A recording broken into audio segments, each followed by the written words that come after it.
Have you ever been around the narcissist where they say something extremely outlandish, strange, or cryptic, and it makes you tilt your head?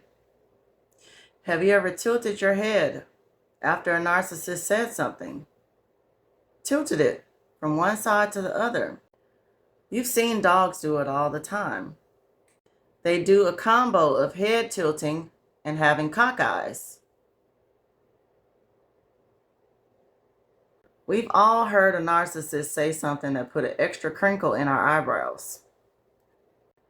The narcissist in the mirror, when their projection is actually a confession. If you're with a narcissist, chances are you are a natural thinker-feeler. Words can often become feelings for you.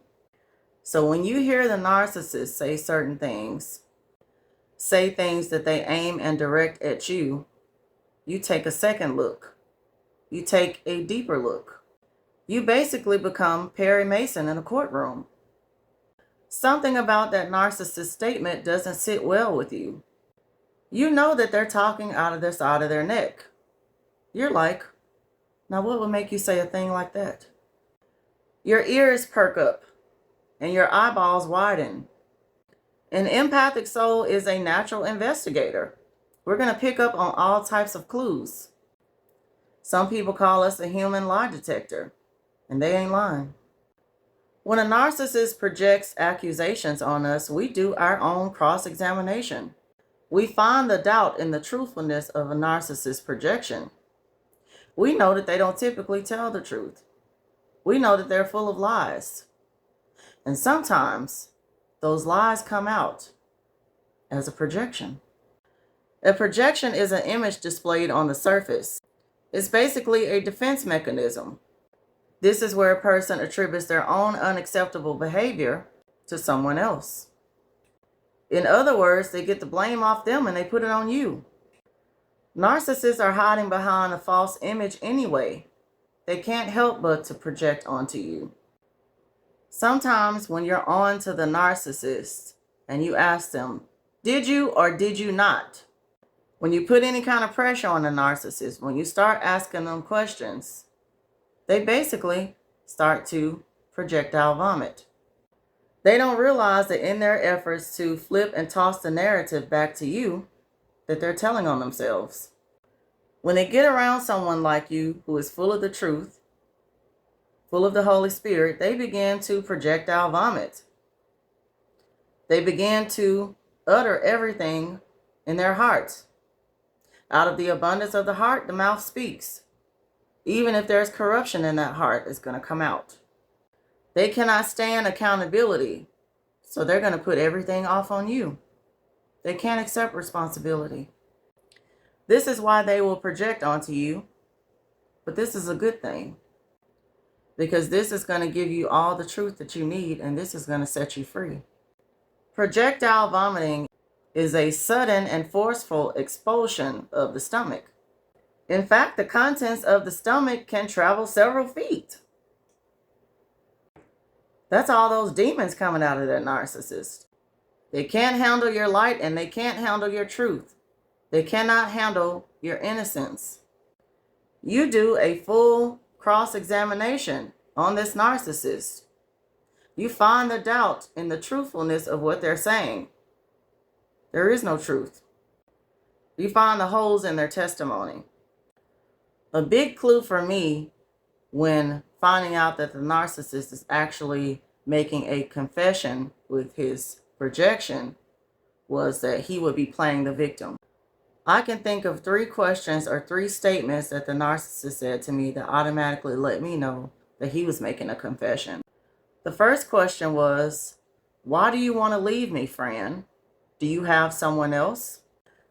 Now, when I break down this question, this compound question, the first thing to me is, why do you want to leave me? As if he doesn't already know. As if he does not know the pain and hurt that he has put me through. As if he doesn't know he spent years acting a fool, disrespecting me, getting out of pocket, creating all sorts of drama in just about every area of our lives, from our finances to our romantic relationship, everything. He knows that he has created a terrible living condition, and he has the nerve to act like he doesn't know why I want to leave. This is also his confession. He does not truly want to be married. He doesn't want to be at the home, obviously, as much time as he spends outside of the home. Him asking me if I had someone else was just his confession that he did. He had several other people. He was cheating the entire marriage. I just didn't have any tangible proof that I could put my hands on until one day I did. When narcissists ask you these type of questions as a projection, you have to be very careful not to get defensive. Be very careful not to try to focus on defending yourself. This is what they want. They want to reverse the roles. They want to be that victim. They want you to come to their aid. They want you to forget about the fact that you have an accusation against them, that you have something that you don't believe is true about them. They want to take your mind off that when they do this projection. This is very blatant, dirty work that they do.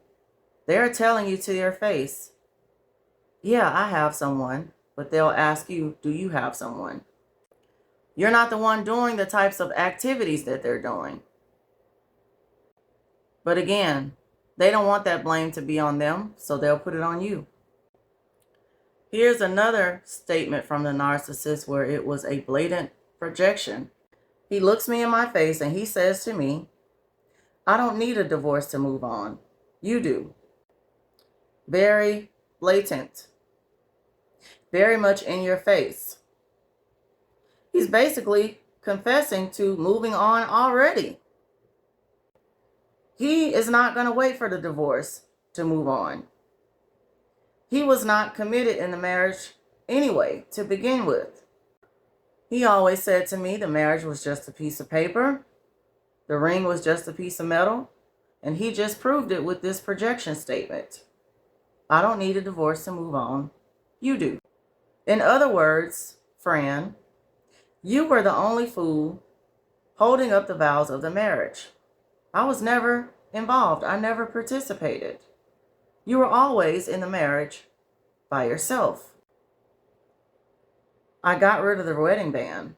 That should have been your first clue that we weren't married. I pawned that years ago and I never got it back.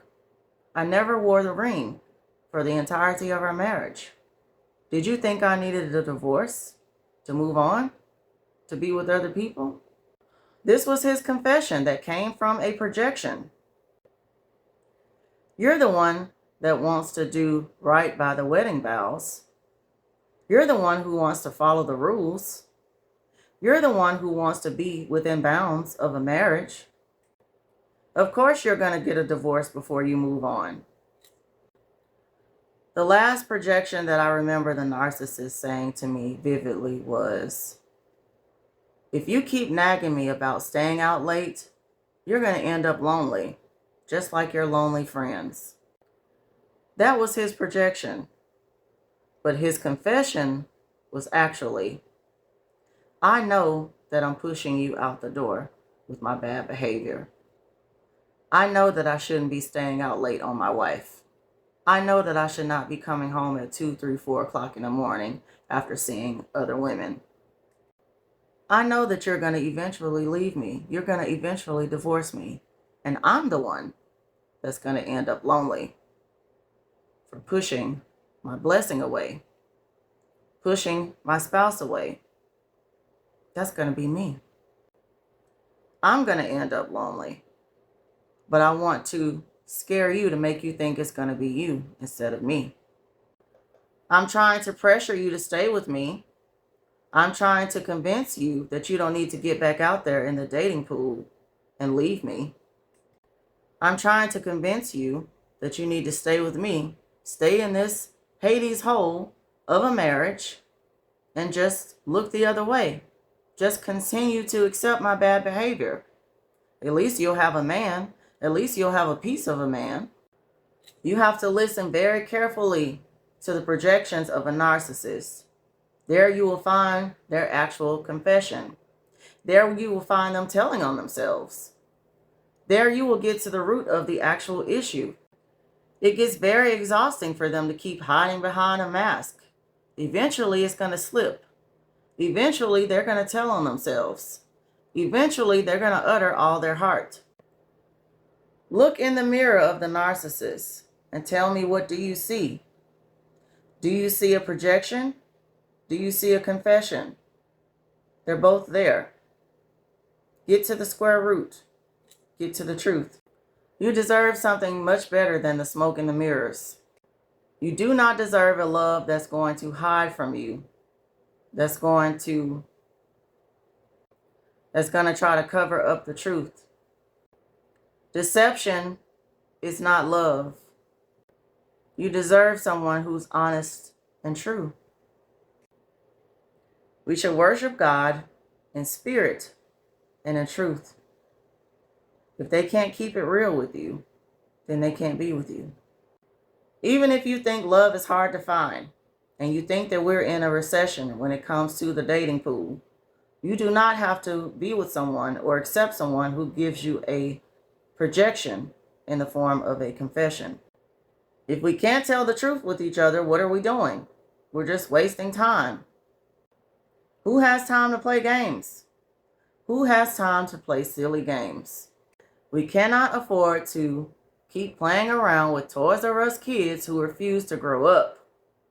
At some point, we want to graduate and progress into our future. At some point, we want to get to prosperity, progress, and abundance. A narcissist will always be lacking, especially in the truth. In middle school, they had what was called projection screens. And in order to really see the screen well, you had to turn off the lights. And this is what the narcissist does to you. They put you in the dark. They turn off the lights and they do a projection. And they want you to believe what it is that's being projected on that wall, projected on that screen. But it's up to you to see the real truth. It's up to you to turn on all the lights.